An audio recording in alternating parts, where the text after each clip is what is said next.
வாழ்க வையகம், வாழ்க வையகம், வாழ்க வளமுடன், குரு வாழ்க, குருவே துணை. ஹாய் காய்ஸ், எல்லோரும் எப்படி இருக்கீங்க? எல்லோரும் நல்லா இருக்கீங்கன்னு நினைக்கிறேன். இந்த வீடியோவில் நம்ம பாசிட்டிவிட்டி பற்றி பார்க்கலாம். வேதாத்ரி மகரிஷி பாசிட்டிவிட்டி பற்றி என்ன கருத்து சொல்லியிருக்காங்கன்றதையும் பார்க்கலாம். ஃபஸ்ட்டு நம்ம ரிவ்யூலேருந்து ஸ்டார்ட் பண்ணலாம். Hi guys, as you all know, this video is about validation and hope versus toxic positivity. Before we move into the content, here is a question for you. How do you react when your friend is feeling sad for losing his job? A. Don't worry, you will get another job. Or B.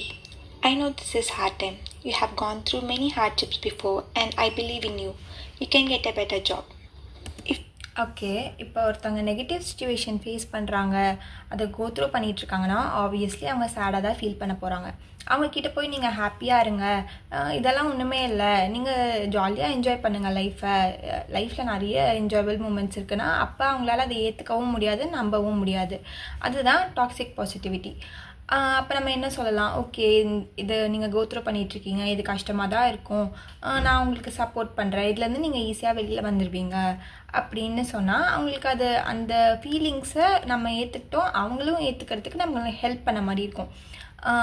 அப்புறம் நம்பிக்கை கொடுக்கலாம், okay இதை விட நீங்கள் நல்ல பொசிஷனுக்கு நீங்கள் போவீங்கன்னு எனக்கு நம்பிக்கை இருக்குது. அதே மாதிரி தான் நம்மளுக்கு ஒரு நெகட்டிவ் சுச்சுவேஷன் வரும்போதும் நம்மளுக்கே அப்படி சொல்லிக்கணும், ஓகே இப்போ இது நடந்திருக்கு, இதுலேருந்து நம்ம கொஞ்சம் ஃபீல் பண்ணிவிட்டு அதுலேருந்து வெளியில் வந்துடலாம். இதை நம்ம ஃபீலே பண்ணாமல் விட்டோன்னா அடுத்தடுத்து வர ஃபீலிங்ஸ் வந்து நம்ம அதே கண்ணோட்டத்தில் தான் பார்ப்போம். இப்போ அந்த சேட்னஸ் உள்ளே இருக்கும் போது அடுத்து நம்மளுக்கு ஏதாச்சும் ஒரு சந்தோஷமான விஷயம் நடக்கும்போது கூட ஒரு சேடான மனப்பான்மையிலே தான் நம்ம இருப்போம். இப்போ நம்ம அந்த சேட்னஸை ஃபீல் பண்ண ஆரம்பிச்சிட்டோன்னா அடுத்தடுத்து நம்மளுக்கு ஏதாச்சும் பிரச்சனை வந்தால் கூட அது நம்மளுக்கு பெருசாகவே தெரியாது, அதை நம்ம ஃபீல் பண்ண கற்றுக்கிட்டோம்.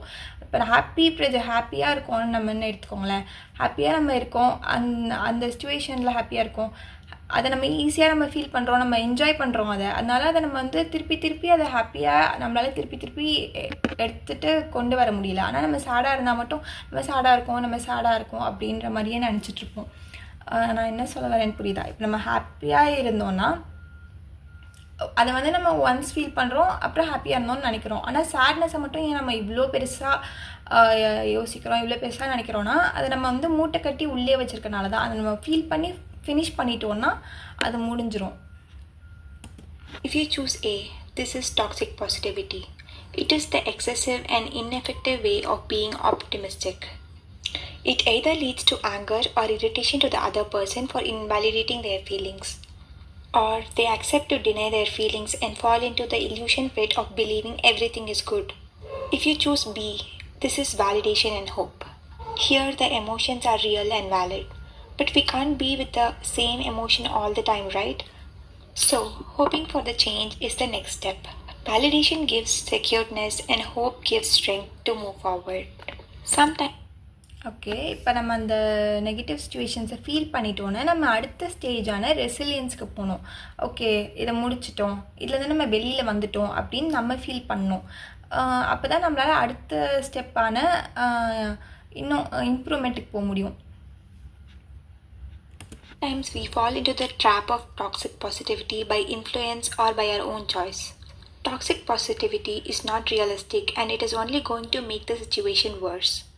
To get over toxic positivity, start to validate the feelings and hope for the change. Don't be afraid of negativity. Spread validation and hope. Thank you. Okay, வேலிடேஷன்னா நம்ம ஃபீலிங்ஸை அக்செப்ட் பண்ணிக்கிறது, ஹோப்னா நம்பிக்கையாக இருக்கிறது, டாக்ஸிக் பாசிட்டிவிட்டினா அது ரெண்டுத்தையும் டினை பண்ணிவிட்டு இல்லை நான் வந்து ஜாலியாக ஹாப்பியாக என்னால் எதுனாலும் பண்ண முடியும்னு சொல்கிறது. ஆமாம், நம்மளால் எதுனாலும் பண்ண முடியும் தான், ஆனால் நம்மள மைண்டில் வந்து நம்ம சின்ன வயசுலேருந்து நினச்சிட்ருக்கோம். இப்போ நான் இப்போ இந்த வீடியோ போடுறேன்னே எடுத்துக்கோங்களேன், இந்த வீடியோ போடுறதுக்கு முன்னாடி உடனே என்னால் இந்த வீடியோ போட முடியாது, நம்மளால் கற்றுக்கிட்டு தான் போட முடியும். எப்படி சொல்கிறது, இங்கே நம்ம வேதாத்ரி மகரிஷி வாழ்க்கையில் நடந்த சம்பவத்தை பார்க்கலாம். ஒருத்தர் வந்து வேதாத்ரி மகரிஷிட்ட கேட்குறாரு, இந்த மாதிரி எனக்கு வந்து வாழைப்பழம் சாப்பிடணுன்னு ரொம்ப ஆசையாக இருக்குது அப்படின்னு. அதனால் வேதாத்ரி மகரிஷியும் ஒரு 10 வாழைப்பழம் வாங்கி தராங்க. அது ஃபுல்லாக அவர் ஒரே அடியாக சாப்பிட்டு முடிச்சிடுறாரு. சாப்பிட்டதுக்கப்புறம் கூட அவருக்கு வந்து அந்த ஆசை அந்த சாட்டிஸ்ஃபேக்ஷன் இல்லை. அதனால மகரிஷி கிட்ட போய் கேட்குறாரு, ஏன் எனக்கு வந்து இன்னும் எனக்கு இதை சாப்பிடணும் போலே இருக்கு அப்படின்ற மாதிரி. அதுக்கு வேதாத்திரி மகரிஷி சொல்லியிருக்காங்க, நீ வந்து எத்தனை வாட்டி அதை வந்து திங்க் பண்ணியிருக்க, இந்த மாதிரி 100 வாட்டி திங்க் பண்ணியிருப்ப, 200 வாட்டி திங்க் பண்ணியிருப்ப, இந்த மாதிரி அதை சாப்பிடணும்னு. அப்படி நீ பண்ணும்போது அத்தனை பழம் நீ சாப்பிட்டாதான் உனக்கு அந்த சாட்டிஸ்ஃபேக்ஷன் கிடைக்கும் அப்படின்னு சொல்லியிருப்பாங்க. அதே தான் இங்கே. இப்போ நம்மளுக்கு ஒன்று கிடைக்காது, நம்மளுக்கு முடியாது அப்படின்னு நம்ம மைண்டுக்கிட்ட நம்மளே சொல்லிட்டு இருக்கும் போது நம்மளால் அதை உடனே நம்மளால் இது பண்ண முடியும் அப்படின்னு நினச்சிட்டு பண்ண முடியாது. நம்ம சப்கான்ஷியஸாக அத்தனை வாட்டி நம்ம பிரெயின் கிட்ட நம்ம மைண்ட் கிட்ட வந்து சொல்லி வச்சுருக்கோம், நம்மளால் பண்ண முடியாது. அது எல்லாத்தையும் நம்ம ஓவர் கம் பண்ணி, அதாவது நம்ம 300 டைம்ஸ் சொல்லியிருக்கோன்னா ஒரு 500 டைம்ஸ் சொன்னால் தான் நம்மளால ஈஸியாக பண்ண முடியும். இந்த வீடியோ பண்ணணும் அப்படின்னு எடுத்தோடனே நம்மளால் பண்ண முடியாது. நம்மளை அந்த நெகட்டிவ் திங்கிங்கை ஓவர் கம் பண்ணி பாசிட்டிவாக திங்க் பண்ணுறது பாசிட்டிவ் திங்கிங். கடைசியாக நம்ம 3 பாசிட்டிவிட்டி கோட்ஸ் பார்த்துட்டு இந்த வீடியோ ஃபினிஷ் பண்ணிடலாம். ஃபர்ஸ்ட் ஒன் வந்து positive mind, positive vibes, positive life. இந்த ஆர்டர் தான் ரொம்ப முக்கியம். ஃபஸ்ட்டே பாசிட்டிவ் லைஃப் வேணும், நம்மளுக்கு ரொம்ப ஹாப்பியான என்ஜாயபிளான செம்மையான லைஃப் வேணும் அப்படின்னு நினச்சோன்னா அது ஒரு negative thinking, negative mind. Positive mind வந்து எல்லாத்தையும் அக்செப்ட் பண்ணிக்கும். இன்பமோ துன்பமோ வாழ்க்கையில் வந்தால் எதுனா இருந்தாலும் ஓகே அப்படின்ற மாதிரி நடந்துக்கும். அப்படி நம்ம இருந்தாலே நம்மளை சுற்றி எல்லாமே பாசிட்டிவ் வைப்பாகவே இருக்கும். நம்ம இந்த துன்பத்தை கடந்து போயிட்டனால அந்த துன்பம் வந்து நமக்குள்ளே இருக்காது. அதனால் நம்மளுக்குள்ள பாசிட்டிவிட்டி மட்டும்தான் இருக்கும். அதை நம்ம ஸ்ப்ரெட் பண்ணுறதுனால பாசிட்டிவ் வைப்ஸ் வரும். நம்ம பாசிட்டிவ் வைப்லேயே இருக்கனால நம்ம லைஃப் ஃபுல்லாகவே அடுத்தடுத்து பாசிட்டிவாகவே தான் நடக்கும். நெகட்டிவாக நடக்கிறதுக்கு வாய்ப்பு ரொம்ப கம்மியாயிடும். நெக்ஸ்ட் ஒன் வந்து a positive attitude causes a chain reaction of positive thoughts, events and outcomes. It is a catalyst and it sparks extraordinary results.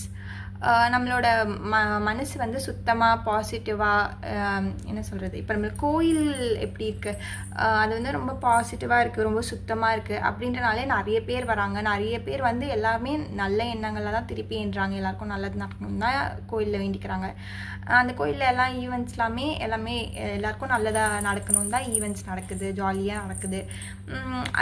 அதோட அவுட்கம்மாகவும் பீப்புளுக்கு வந்து மன நிறைவு மகிழ்ச்சி தான் இருக்குது கோயிலுக்கு வந்துட்டு போனால்.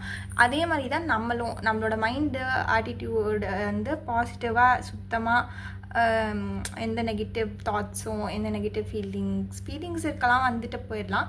தாட்ஸ் பாசிட்டிவாக எதுனால இருந்தாலும் ஓகேன்ற இருக்கும் போது நம்மளோட தாட்ஸ் ஆட்டோமேட்டிக்காக நல்லதாக இருக்கும், நம்மளுக்கு நடக்கிறது நல்லதாக இருக்கும், நம்மளோட அவுட்கம்மும் நல்லாயிருக்கும். It is a catalyst and it Sparks. அப்படி இருக்கும்போது இன்னும் நம்மளால் பண்ண முடியாது, ரொம்ப பெருசாக நினைக்கிறது கூட நம்மளால் ஈஸியாக பண்ணிட முடியும். நெக்ஸ்ட் கோட் வந்து positive thinking will let you do everything better than negative thinking will. நம்ம பாசிட்டிவாக திங்க் பண்ணும்போது என்னால் இதை முடியும், பண்ணிடலாம், ஏதாச்சும் சொதப்புனா கூட ஓகே பரவாயில்ல பண்ணிடலான்னு நினைக்கும் போது அந்த காரியம் வந்து நல்லா நடக்கும். இல்லை நம்மளால் பண்ண முடியாது, இதுனா ஒழுங்காகவே வரமாட்டேங்குது, இது வேஸ்ட்டு அப்படின்னு நினைக்கும் போது அது ஒழுங்காக வராது. Positive mind, positive thinking, positive life, positive vibes, ஃபுல்லாக பாசிட்டிவிட்டி தான் இன்றைக்கி. I hope you like this video. Thank you.